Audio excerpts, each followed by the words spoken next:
Greetings to you all. This is your brother, Canon Ambrose Weda.Esq.MBS, lawyer and prolific published author. From the Greatness School today, the Greatness Talk, we want to look at the 12 clients who will make you weep. The 12 clients who will make you cry. I'm talking to fellow lawyers. I've been a lawyer for the last 25 years, practicing in court, practicing in the office, practicing various places in the country and out of the country.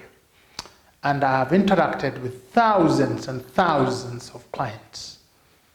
I have therefore crystallized a category of them that will make you sad, that will make you weep, that will make you cry, unless you know them. Unless you know them in advance and you're ready. A client is your customer, somebody you give your services to, professional services. A client is your paymaster or paymistress, the one who sustains you, the one who keeps you in business. We study law, not for ourselves, but to serve others.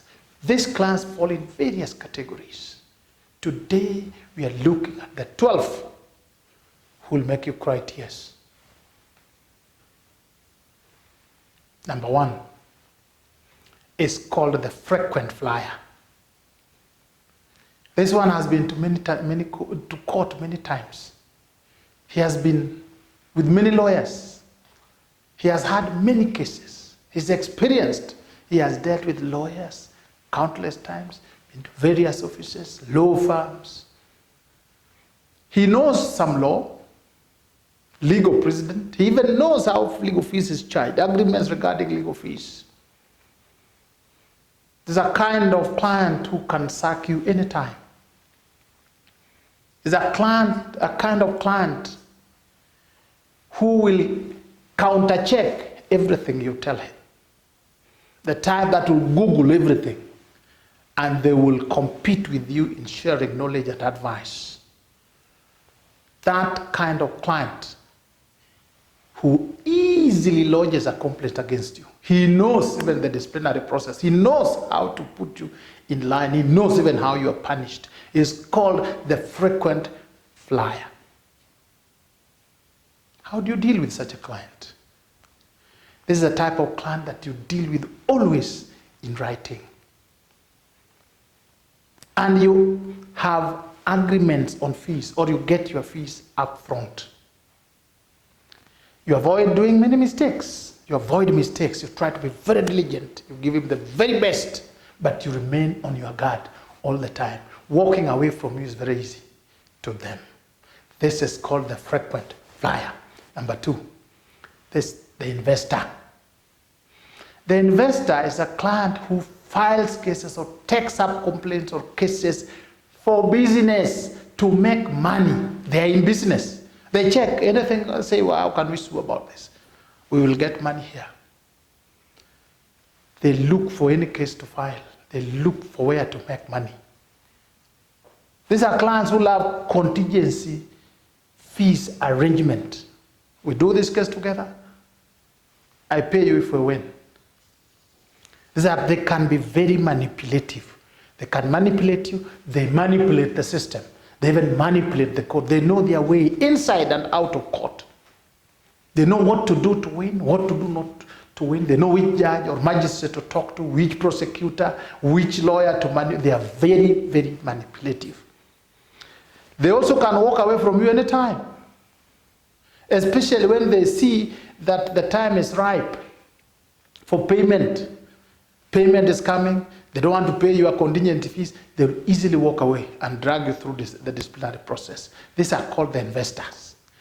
Deal with them also in writing. Where possible, get your fees up front. Have no attachment with them. Friendship and all sorts of whining and dining together and the closeness. Keep professional distance with the investor. They're dangerous. They will stop at nothing when it comes to their interests, when it comes to money.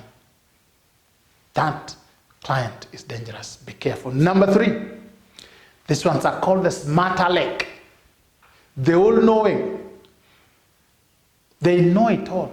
They behave like they're lawyers themselves. And they'll compete with you on matters of knowledge. They'll compete with you on matters of law. They'll compete with you on matters of procedure. They love walking from lawyer to lawyer. You give them a piece of advice, they carry it and they go out to inquire. Give them a piece of advice, they look through the Google. They always have hypothetical cases. They test everything you tell them. The smart aleck. And they want to show you that they are very, very brilliant. How do you deal with them? Deal in writing.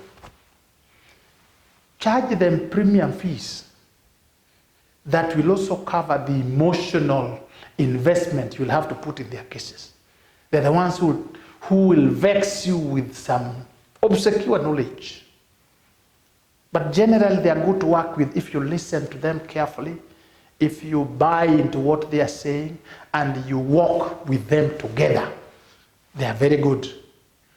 They will not run away, and even when you lose, they walk together with you.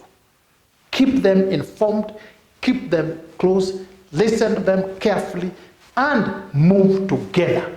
They are good clients, but charge them in advance, always. And where necessary, have everything agreed. Number 4, it's called the miser, the stingy one. They negotiate everything when it comes to money. They hoard wealth, they keep it, they hide it. They're stingy. They are reluctant to pay legal fees and disbursements. They don't mind if you have to walk to where you are going to do their case. If you are in one town and going to another, they want the cheapest means of traveling. And they are quick to complain whenever expenses increase. They will treat you the way they treat themselves. They have money, but they are very stingy. These stingy clients are quick to complain. They will drag you to the disciplinary process very quickly over minor things. And they'll want back every penny they have spent with you. They don't mind receiving services and then just walking away and telling you, thank you, God will bless you. Those clients, the stingy ones, they are called the misers. Now these ones charge fees according to law. As you negotiate, ask for much higher fees to allow room for bargaining, because they will always bargain. Even if you told them $1, they will still tell you, take $0.50. It's their nature. Deal with them in writing. Insist on full fees upfront. And even where it is not upfront, when it becomes difficult for you to cope, terminate the relationship.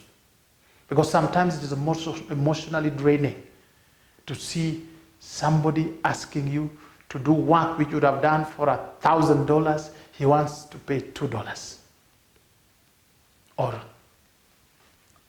work you'd have done for 500,000 Kenya shillings, they want to pay you 10,000 Kenya shillings. And they have no problem. They don't feel embarrassed. It's okay by them. They think actually they are doing you a favor. They are called the miser. Number 5. These are called the underlings, the delegates. They are not the final authority. They have actually people higher than them. Their word is not final. They cannot take a final decision. But they pass on as having authority. They pass on as the final. In fact, they want to show you that without them you are finished. They can easily undermine you. They may be intelligent, they may not be. These people, you deal with them in writing. Share written opinions and get their buy-in. Walk along with them, because they can be very dangerous. Treat them with total respect. Listen to them. Be very polite. Massage their egos. Befriend them and listen to them. And whenever you have an opinion you want to implement, let them buy into it. They can easily undermine you with their superiors. These are generally where even our colleagues, who are lawyers working in corporations, institutions, in companies, in the corporate world, they generally also fall in this category. The underlings, the delegates, very difficult. They can really frustrate you if they don't like you. Get them, but they are good. They are most of the time they're highly professional because they work under regulations. So treat them nicely, treat them well. They may not be difficult on fees, they may pay your fees, but have their buy-in. Number 6, it's called the dreamer. These are clients who have very lofty ideas about cases, about judges, about magistrates, about things. They see their side, they see how they are going to win. In fact, they don't understand how you are not seeing what they are seeing. They think something is wrong with you. They really, really can't appreciate when you tell them to look the other way. These are people that rarely take advice.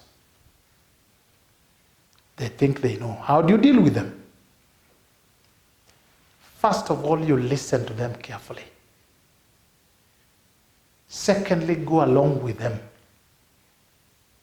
And then along the way, let them buy into what is the reality, what is the correct position.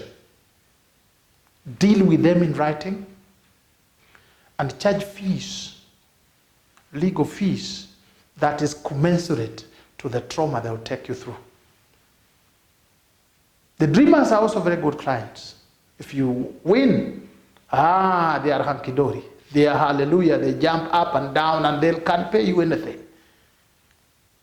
But they are also, if you do not achieve what they want, they can defame you all over the globe. So you are careful with them. You give them diligent service. You work properly with them, but you take extra care. And whenever their dreams become beyond human expectation, slow them down. How do you do so? By showing them the real, actual things. Number 7, the silent master. It's not like an owl. You know an owl bird? They never talk. They never answer your correspondence. They don't reply to calls. They are cunning. They're just waiting, wait and see. You write to them, they don't respond. You tell them anything, they hardly commit. These people, they leave it to you to figure out. They use silence as a weapon. But they're dangerous.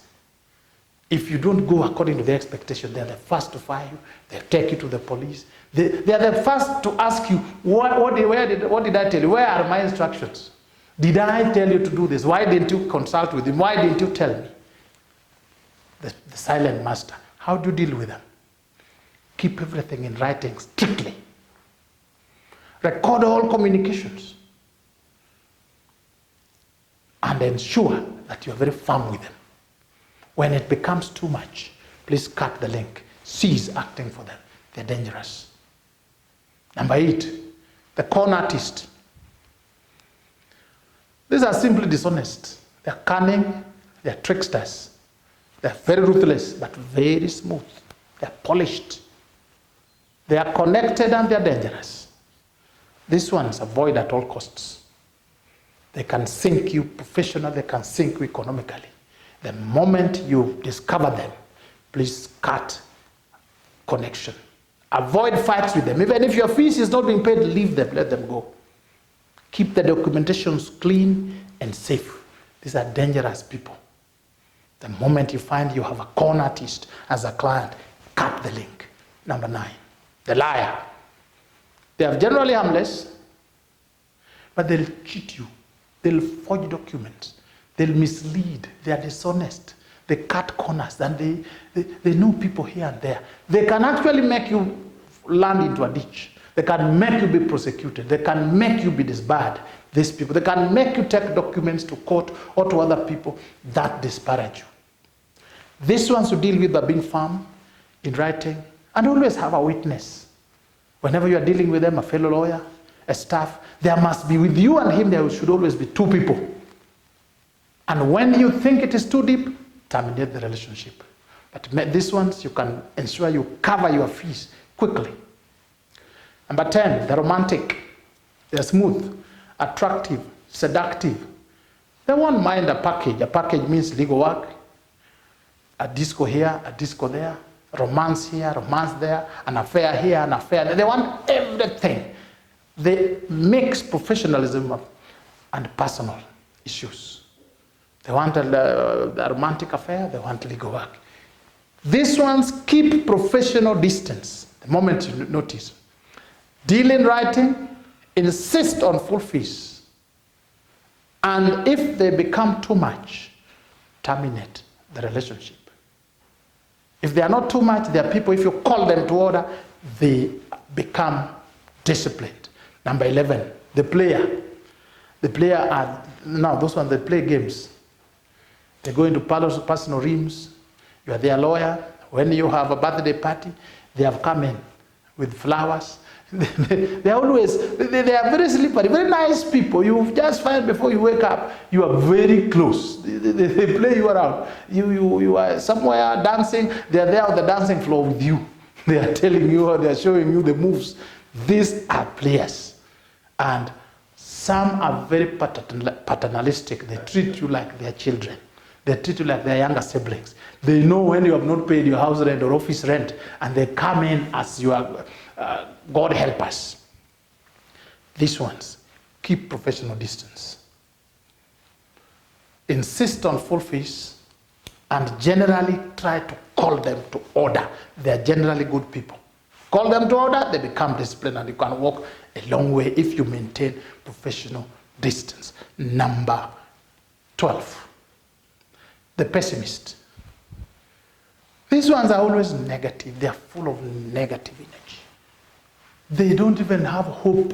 Even if you tell them we are going to win, we are going to succeed, they have no hope. When they come to you, when they leave, you are down. You are spiritually, emotionally down. They are also people who are very ungrateful. And they live with emotional burdens. They complain bitterly. They are bitter and sometimes can be very uncooperative. They use negativity as a shield. These are clients that you deal with. They are not bad people. They're very good people. You encourage them. Deal with them honestly and with a lot of empathy. Deal in writing, alert, but also disengage your mind from their negativity. Avoid their negative affairs. Sometimes if they can't pay fees or they are not able, you walk with them alone. Some of them you serve pro bono. They are in mid-level crisis. They are in crisis of their lives that require emotional support besides the legal skill. Walk with them. If they don't pay you, too bad. As long as you give them victory, well and good. These are people who, by the time you finish working, if there's no payment, you don't take them to court. You leave them. But you ensure that you assist them. The 12 clients that will make you cry. In conclusion, I once saw a sign in an office that says, all people bring joy to this office. Some when they come in, others when they go out. I can tell you confidently that all clients bring joy to you and me. Some when they come in as new clients. Others when they leave us. The choice you must be prepared to make. If you find this video useful, share it with another professional colleague. Like it and make some comments of your experiences, things you know, things you have seen, what we would need to teach others. And make your comments. Ensure you subscribe so that when a new video comes on these issues, you are alerted quickly, you share your views, and we grow together, because we say iron sharpens iron.